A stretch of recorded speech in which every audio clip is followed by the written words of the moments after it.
ಇಡೀ ಗವಿಸಿದ್ದೇಶ್ವರ ಮಠ ಮತ್ತು ಪರಮ ಪೂಜ್ಯರು ಅವ್ರದ್ದು ಒಂದೇ ಸಂಕಲ್ಪ, ಒಂದೇ ಗುರಿ. ಏನು ಅಂದ್ರೆ, ತಾವು ಪೂಜಿಸುವ ದೇವರ ಮಂದಿರದಲ್ಲಿ, ತಾವು ಆರಾಧಿಸುವ ದೇವರ ಮಂದಿರದಲ್ಲಿ ದೀಪ ಹಚ್ಚುವುದಕ್ಕಿಂತ ದೀಪವೇ ಇಲ್ಲದ ಗುಡಿಸಿಲಿನ ಮಕ್ಕಳ ಎದೆಯಲ್ಲಿ ಅಕ್ಷರದ ದೀಪ ಹಚ್ಚುವುದೇ ಶ್ರೇಷ್ಠ ಪೂಜೆ ಅಂತ ತಿಳ್ಕೊಂಡು ಬಂದಂಥ ಗುರುಗಳು. ಮರಿಶಾಂತವೀರ ಮಹಾಸ್ವಾಮಿಗಳವರು ಕಾಶಿಯೊಳಗಿದ್ದರು. 16 ವರ್ಷ ಕಾಶಿಯೊಳಗೆ ಓದಿ ಕೊಪ್ಪಳಕ್ಕೆ ಬಂದರು. ಅವರು ದೊಡ್ಡ ಪಂಡಿತರು. ಯೋಗ, ತರ್ಕ, ನ್ಯಾಯ, ಇಡೀ ಬೇರೆ ಬೇರೆ ರಾಜ್ಯದ ವ್ಯಾಜ್ಯಗಳು ಅವ್ರ ಹತ್ರ ಬರ್ತಿದ್ದು ಅಂತ. ಅಷ್ಟು ದೊಡ್ಡ ಪಂಡಿತರು. ಅವ್ರಿಗನ್ಸಿದ್ದು, ನಾನು ಕಾಶಾಗ ಓದಿ ಪಂಡಿತ ಅದೆ, ನಮ್ಮ ನಾಡಿನ ಮಕ್ಕಳಿಗೆಲ್ಲ ಶಿಕ್ಷಣ ಇಲ್ಲ ಅಂತ ತಿಳ್ಕೊಂಡು ಅವರು ಆಗಿನ ಕಾಲಕ್ಕೆ ಉಚಿತ ವಸತಿ ನಿಲಯ, ಪ್ರಸಾದ ನಿಲಯ, ಅವರು ಮಂದಿ ಮನೆಗೆ ಹೋಗಿ ಜೋಳಿಗೆ ಹಿಡ್ಕೊಂಡು ನನ್ನ ಜೋಳಿಗೆ ಕಾಣಿಕ ಹಾಕ್ರಿ ಅಂತ ಕೇಳಿಲ್ಲ, ನನ್ನ ಜೋಳಿಗೆ ನಿಮ್ಮ ಮಕ್ಕಳನ್ನ ಹಾಕ್ರಿ, ನನ್ನ ಮಠದಾಗ ಇಟ್ಕೊಂಡು ಓದಿಸ್ತೀನಿ ಅಂತ ಹೇಳಿ ಗುರುಗಳು ಓದಿಸಿದ್ರು. ಮತ್ತು ಮರಿಶಾಂತವೀರ ಮಹಾಸ್ವಾಮಿಗಳ ಸತ್ಪರಂಪರೆಯನ್ನೇ ನಮ್ಮ ಗುರುಗಳು ಶಿವಶಾಂತವೀರ ಮಹಾಸ್ವಾಮಿಗಳವರು ನಡೆಸ್ಕೊಂಡು ಬಂದರು. ನನಗೆ ಅಜ್ಜರು ಹೇಳ್ತಿದ್ರು, ಇಲ್ಲ ನನಗೆ ರಾಮಕೃಷ್ಣ ಮಿಷನ್ನಂಗೆ ನಾನು ಇಲ್ಲಿ ಶಾಲೆ ಕಟ್ಟಬೇಕಂತ ಮಾಡ್ತಿದ್ದೆ, ಊರಾಗ ಘನ ಕಾಡ್ತಿದ್ದವು ಮಂದಿ, ನನಗೆ ಅದಕ್ಕೆ ಬಿಟ್ಟುಬಿಟ್ಟೆ ಅಂದ್ರೆ ಅವರು. ನನಗೇನು ಹಂಗಿಲ್ಲ, ನಾವು ಕಾಡಿದ್ರೆ ನಿಮ್ಮನ್ನು ಕೇಳಿಲ್ಲ, ಹಚ್ಚಿ ಹಣದ ಬಿಡ್ತೀನಿ ನಾನು. ಮತ್ತು ಎಲ್ಲದಕ್ಕಿಂತ ಜಾಸ್ತಿ ಏನಂದ್ರೆ, ನನಗೆ ಕೊಪ್ಪಳ ಜನ ಮತ್ತು ಕೊಪ್ಪಳ ನಾಡಿನ ಜನ ಒಂದು ಹೃದಯ ತುಂಬಿ ಹೇಳುವ ಮಾತೇನೆಂದ್ರೆ, ಅವ್ರ ಮಕ್ಕಳಿಗಿಂತ ಅವ್ರ ಮಗನಿಗಿಂತ ನನಗೆ ಜಾಸ್ತಿ ಪ್ರೀತಿ ಕೊಟ್ಟಿದ್ದಾರೆ ಅವರೆಲ್ಲ. ಅವರ ಪ್ರೀತಿ, ಪ್ರೋತ್ಸಾಹ ಇದನ್ನೆಲ್ಲ ಮಾಡಲಿಕ್ಕೆ ಸಾಧ್ಯ ಆಯ್ತು. ಮತ್ತು ಇದೊಂದು ಗುರುಕುಲ ಕಟ್ಟಬೇಕನ್ನುವ ಸಂಕಲ್ಪ ಎದಕ್ಕೆ ಬಂತು ಅಂದ್ರೆ, ಈಗೇನು ನಾವು 5,000 ಮಕ್ಕಳ ವಿದ್ಯಾರ್ಥಿಗಳ ಹಾಸ್ಟೆಲ್ ಕಟ್ತಿದ್ವಿ, ಅದು ಅರ್ಧಕ್ಕೆ ನಿಂತಿತ್ತು. ಅರ್ಧಕ್ಕೆ ನಿಂತಾಗ ಆರ್ಥಿಕವಾಗಿ ಅವು ಇವು ಏನೇನೋ ಸಮಸ್ಯೆಗಳಿದ್ದಾಗ ಹಂಗೆ ಮಾಡ್ಬೇಕಂತೇಳಿ ಏನೋ ಶುರು ಮಾಡಿದ್ವಿ. ಆಶ್ಚರ್ಯ ಏನು ಅಂದ್ರೆ, ಸಾಹೇಬರು ಹೇಳ್ದಂಗೆ ನಾವು ಅರ್ಧಕ್ಕೆ ನಿಂತಂಥ 5,000 ಮಕ್ಕಳ ವಸತಿ ನಿಲಯ ಪೂರ್ಣ ಮಾಡುವುದಷ್ಟೇ ನಮ್ಮ ಸಂಕಲ್ಪ ಇತ್ತು, ಅದು ಮುಗಿದ್ರೆ ಸಾಕಂತಿತ್ತು. ಆದರೆ ಇಡೀ ನಾಡಿನ ಜನರ ಕರುಣೆ ಎಷ್ಟು ದೊಡ್ಡದು ಅಂದ್ರೆ, ನಾನು ಸಂಕಲ್ಪ ಮಾಡಿದ್ದು ಬರೀ ಅದು ಅಷ್ಟೇ ಹಾಸ್ಟೆಲ್ ಪೂರ್ಣ ಮಾಡಬೇಕಂತ.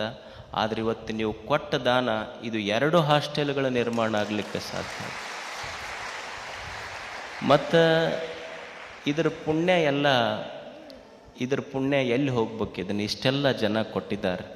ಭಾಳ ಜನ ಅಂತಿರ್ತಾರೆ, ಏನಂತಾರಂದ್ರೆ, ಅಲ್ಲಿ 5,000 ಮಕ್ಕಳು, ಮತ್ತಿಲ್ಲಿ 1,500 ಮಕ್ಕಳು, ಇಲ್ಲಿ ಶಾಲೆ ಶಿಕ್ಷಣ ಉಚಿತ ಅಂತೀರಿ, ಮತ್ತು ಇದನ್ನು ನಡೆಸೋದು ಹೆಂಗ ಅಂತ.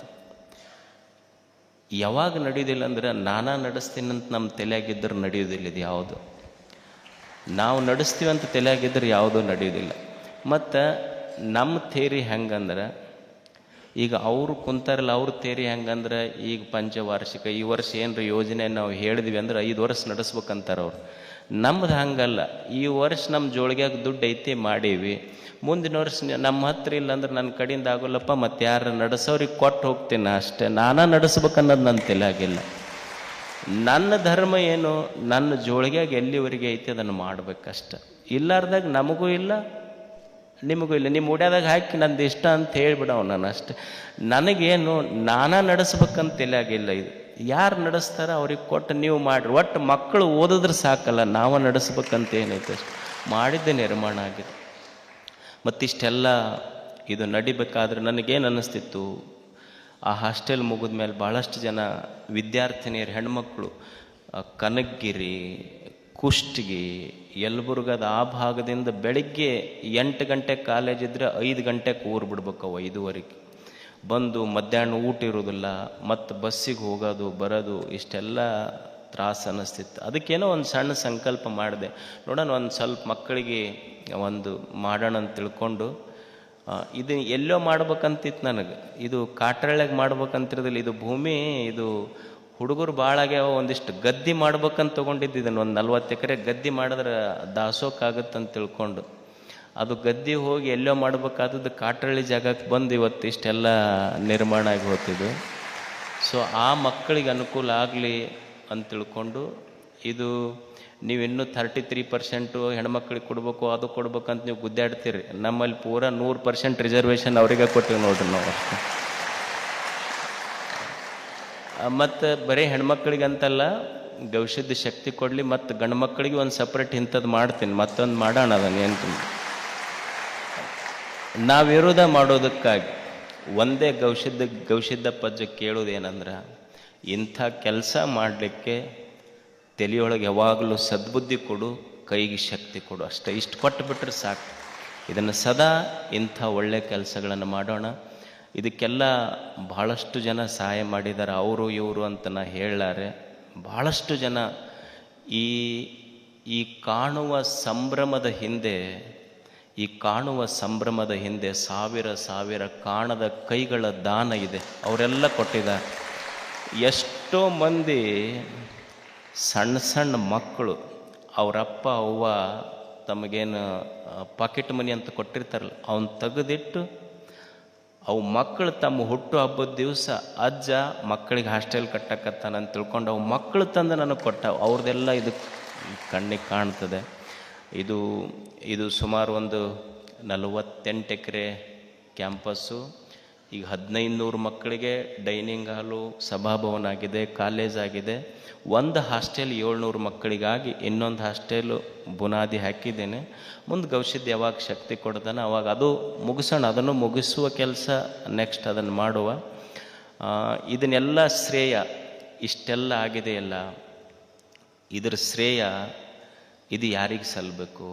ಇದು ಇಷ್ಟೆಲ್ಲ ಕೆಲಸ ಆಗಿದೆ, ಇದ್ರ ಶ್ರೇಯ ಯಾರಿಗೆ ಸಲ್ಲಬೇಕು ಅಂದ್ರೆ, ಅಲ್ಲಮ ಪ್ರಭುದೇವರು ಒಂದು ಚಲೋ ಮಾತು ಹೇಳ್ತಾರೆ. ಅವ್ರೇನು ಹೇಳ್ತಾರಂದ್ರೆ, ಮಜ್ಜನ ಕೆರೆದು ಫಲವ ಬೇಡುವರಯ್ಯ, ಆ ಫಲವು ಸೀತಾಳ ಕಲ್ಲದೆ ನಿಮಗೆಲ್ಲಿಯದು. ವಚನ ದೊಡ್ಡದಿದೆ, ಅದರ ಅರ್ಥ ಹೇಳ್ಬಿಡ್ತೀನಿ ನಿಮಗೆ. ಈಗ ನಾವು ದೇವರಿಗೆ ಪೂಜೆ ಮಾಡ್ತೀವಿ. ಏನು ಪೂಜೆ ಮಾಡ್ತೀವಿ ಅಂದ್ರೆ, ಇಲ್ಲ ನಾವು ಭಾಳ ನೇಮ ಐತಿ ನಮ್ಮದು.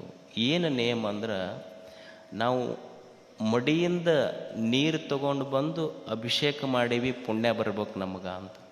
ಅಲ್ಲಮ್ಮ ಪ್ರಭು ಭಾಳ ಚಲೋ ಮಾತು ಹೇಳ್ತಾನೆ. ಏನಂತಾನಂದ್ರವ, ಹೌದಪ್ಪ, ನೀ ಮಡಿಯಿಂದ ನೀರು ತಗೊಂಡು ಬಂದು ದೇವರಿಗೆ ತಲೆ ಮೇಲೆ ಹಾಕಿ ಅಭಿಷೇಕ ಮಾಡಿ ಪೂಜೆ ಮಾಡಿ ಅಂದ್ರೆ ಪುಣ್ಯ ಯಾರಿಗೆ ಬರಬೇಕು ಅಂದ್ರೆ, ನೀರು ತಂದು ಹಾಕಿದವನಿಗೆ ಪುಣ್ಯ ಅಲ್ಲ, ನೀರು ಕೊಟ್ಟ ಕೆರೆಹಳ್ಳ ಬಾವಿಗಳಿಗೆ ಮೊದಲು ಪುಣ್ಯ ಬರಬೇಕು.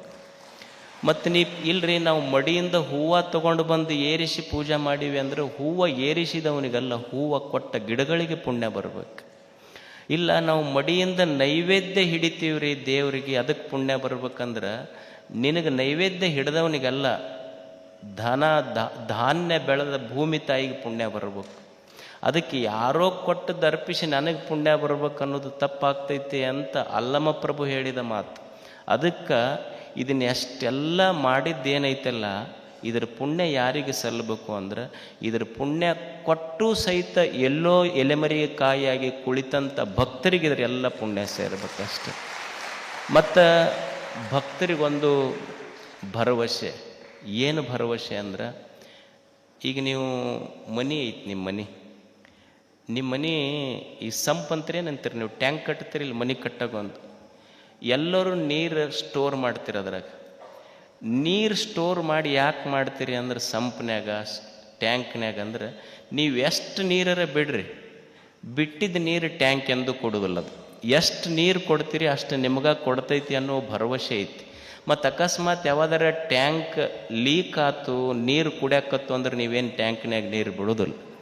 ಹ್ಯಾಂಗೆ ನೀರಿನ್ಯಾಗ ಟ್ಯಾಂಕ್ನ್ಯಾಗ ಹಾಕಿದ ನೀರು ಹೊಳ್ಳಿ ನಿಮಗೆ ಬರ್ತೈತಿ ಅನ್ನೋ ಭರವಸೆ ಇದೆಯೋ, ಹಂಗೆ ನಾಡಿನ ಭಕ್ತರಿಗೆ ಗವಿಮಠಕ್ಕೆ ಏನು ಮುಟ್ಟಿದ್ದೆಲ್ಲ ಹೊಳ್ಳಿ ನಮಗೆ ಮುಟ್ಟತೈತಿ ಅನ್ನೋ ಭರವಸೆ ನಿಮಗೇನಿದೆ, ಅದನ್ನು ಚಾಚೂ ತಪ್ಪದಂಗೆ ಗವಿಸಿದ್ಧ ನಿಮ್ಮೆಲ್ಲರಿಗೆ ಅನುಗ್ರಹ ಮಾಡಲಿ.